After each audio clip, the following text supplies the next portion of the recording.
ahora sí nos vamos a adentrar en nuestro festejo del Día de la Radio. El Día de la Radio que ya estuvimos hablando con vos, Nacho, ¿qué representa para vos la radio? Que fue un enamoramiento. Por supuesto, sí.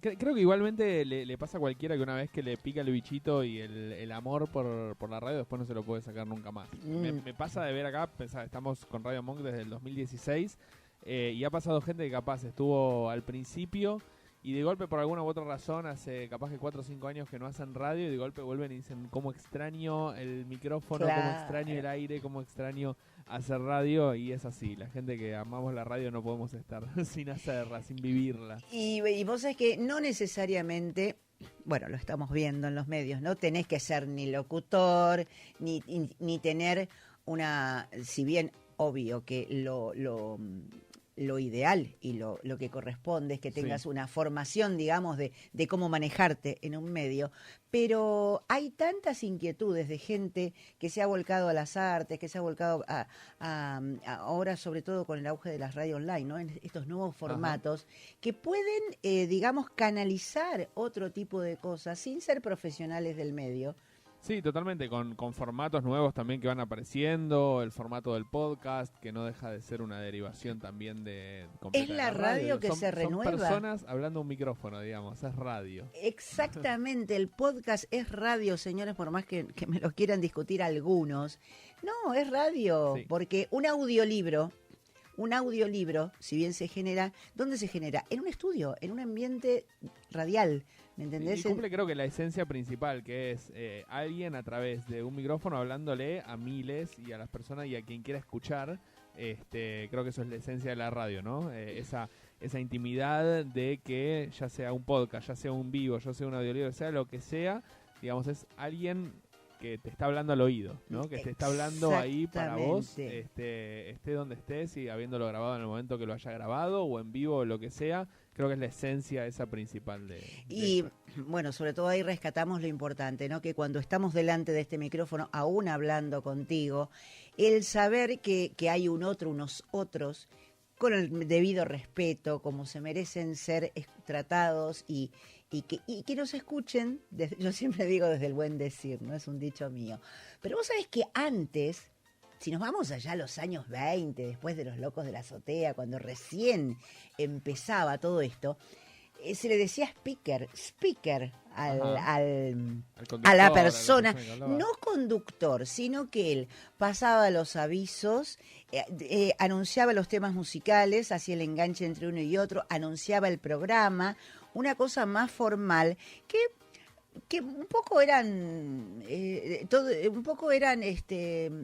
no bastardeados, ¿no? Pero, digamos, no, hablan muy difícil, muy engolados, claro. Marcan muchos las heces. Bueno, pero ¿qué pasa? Eran el referente primordial con la gente. Y rescataba, yo tomé mucho material del libro Días de Radio de Carlos Ulanowski, que bueno, el que lo pueda tener, yo digo aquí al aire a nuestra oyente permanente desde la primera hora, que es Vivi García. Ella estudió producción en el ISER hace unos años, muchos años, y ella fue la que me dio el libro Días de Radio. Me dijo, tenelo, porque ahora vos lo podés necesitar y tenelo el tiempo que necesites. Esa cosa, bueno, que viene de esa cosa linda de regalar conocimiento. Sí, porque totalmente. Sí. Y bueno, tal es así que ahí cuenta Ulanowski que los speakers, como se llamaban en ese entonces, eran muy importantes. O sea, además, ellos peleaban ya entonces por su bajo salario, porque decía que se le pagaba más a los actores, que después de todo, los actores, si se equivocaban, no pasaba nada, pero si uno de ellos cometía un furcio o decía mal un reclame, eran el reclame, los avisos, podían llegar hasta ser despedidos o separados de la emisora. Entonces, bueno, caramba, cómo se fueron formando, que no había formación. No, claro, era todo muy incipiente, todo muy incipiente. Vos sabés que había en el año 25, por ahí, Juan José Piñeiro, es un locutor que nací en el 50, lo conocí igual ya grande.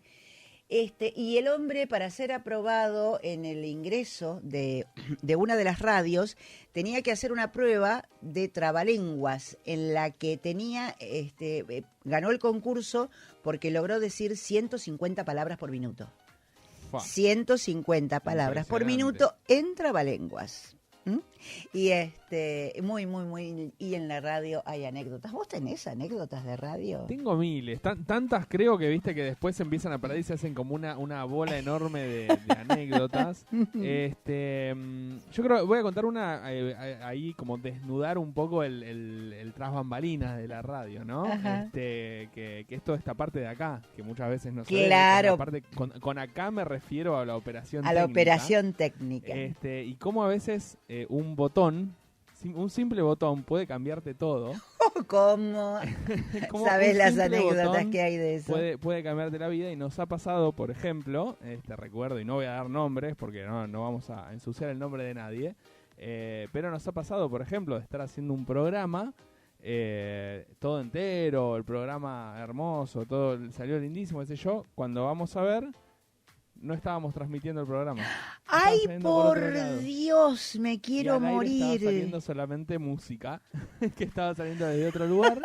Entonces, fíjate como un botón, como decir que el sonido, por decirlo así como muy, muy simplemente, ¿no? Que el sonido, en vez de que vaya por este canal, que vaya por este otro, nos puede... y no se grabó, no quedó grabado ni nada. Grabaciones sí, por supuesto, siempre hay grabaciones y backups. En otra época hubiera sido un desastre. En otras épocas es en que no había consolas y los efectos especiales eran todos a pulmones. Claro, sí, todo a mano. De hecho, hay veces que hemos usado acá para editar, cuando no encontrás un efecto o algo, como bueno, no sé, necesito un efecto de un ruido de una llave que se cae, bueno, ponerle un micrófono y grabarlo ahí en el momento y decir... Bueno, en los albores de la radio te cuento que había un radioteatro que requería el choque de un tren que chocaba y descarrilaba. Y no había efecto a mano. Y llamaron al genio de los efectos especiales y no tenía nada. Pero a alguien se le ocurrió que buscaran ladrillos, muchos ladrillos de obra, y se fueron al tercer piso, desde el tercer piso donde estaba la radio, los tiraron estrepitosamente a un patio interior de la radio. Y con eso tomaron 15 segundos de sonido para su choque de trenes. ¡Qué locura! Una locura. Y estaba el hombre que hacía los efectos de sonido, que tenía las bandejas con 3 platos con la música y que además tenía que poner, dar sonido a los micrófonos. Eran hombres orquestas, no existían las consolas. Sí. Bueno, hay una, no es radio, pero sí es una parodia a la radio que es muy gracioso, que es el sketch de Radio Tertulia de Lelutier. Ay, sí. Es como llevan a veces a la exageración todo este tipo de cosas y cómo lo hacen generar confusiones, y es hermoso, para mí es increíble, y cómo hace generar como distintas confusiones que se pueden generar al aire o llevarlo a un nivel exagerado, por ejemplo en una entrevista en inglés o desentendimientos con un mobilero. Todo ese tipo de cosas, y jugar un poco con eso, que nada, está muy bueno para ver, reírse un poco de los errores y las cosas de la radio. Vos sabés que contaba María Aurelia Bisuti, era una anécdota. Esas cosas que pasan y que vos no te diste cuenta de un botón, y ella estaba en lo más dramático de una escena. Y esto lo cuenta Nelly Lainez, que estaban en lo más dramático de una escena, los dos, la actriz y el actor, donde ella le pedía que no la mandara a la cárcel, y en un momento ella le dice, pero Ángel, tiene desabrochada la bragueta. Y dicen que, bueno, aseguran que no llegó a escucharse bien al aire, que ella lo dijo muy bajito, pero le salió del alma. Bueno, pero las salidas, esas creo de esas metidas de pata. 20 millones de salidas al aire. Hablar cuando no se dieron cuenta de que el aire estaba prendido, creo que le pasó. No, y ella siguió el texto, digamos, siguió el diálogo. Claro. Y la última que te comento, esto fue el segundo esposo de mi madre, que había sido locutor. Sí. Tiene una voz yo ya lo conocí grande, ¿no? Pero él había sido locutor de radio. Entonces me cuenta que por allá, por los 30, él tenía un anuncio que decía, para después del baño, polvos Lisoform. Bueno, y él, compenetrado en su papel, dijo, para después del polvo, baños Lisoform. Lo echaron. Excelente, Pero claro. pero dice que él nos lo contaba familiarmente, dice, yo no me di cuenta, o sea, fue Claro, un claro, lapsus claro. de Sí, la sí, sí, un mente. lapso en el momento que se te cruzan los cables y... Bueno, acá lo más Hay límite. lindo que tiene la radio, a mi modo de ver, es que detrás del micrófono todo es magia, en el éter todo es magia. Nacho está comandando una nave llena de botones, de consolas, y como nadie nos ve, pero todos nos escuchan, entonces nos imaginamos todos como somos, y imagínate que de este lado hay gente que hace lo mejor para que vos la pases bien.